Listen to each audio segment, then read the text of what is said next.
মাত্র 15 মিনিটের জন্য মাঠে নেমে জাহিন আহমেদ সবার মন জয় করে নিয়েছেন, অসাধারণ পারফর্ম করেছেন, এটাই তো। কিন্তু আমার কাছে অন্য আর একটা জিনিস জাহিন আহমেদ করেছেন, সেটা হচ্ছে কিছু মানুষের প্রশ্নের জবাব দিয়েছেন, কিছু মানুষের মুখে চপেটাঘাত করেছেন।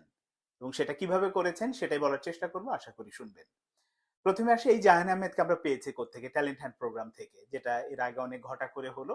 সেখান থেকে ভালো পারফর্ম করে তাকে অনূর্ধ্ব 23-এর স্কোয়াডে ডাকা হলো।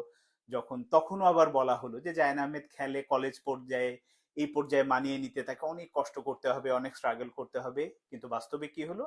যখন অনূর্ধ্ব 23-এর স্কোয়াডে তাকে রাখা, মানে মূল একাদশে রাখা হলো, তিনি অসাধারণ পারফর্ম করলেন। কোচ নিজেও মুগ্ধ হলেন, সবাই মুগ্ধ হলো।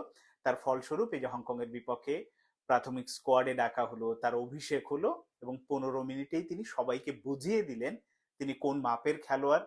তিনি কলেজ লেভেলে খেললেও তার যোগ্যতা কতটুকু, কি করতে পারেন, সবকিছুই বুঝিয়ে দিলেন। এটা ব্যক্তি জায়েন আহমেদ করলেন।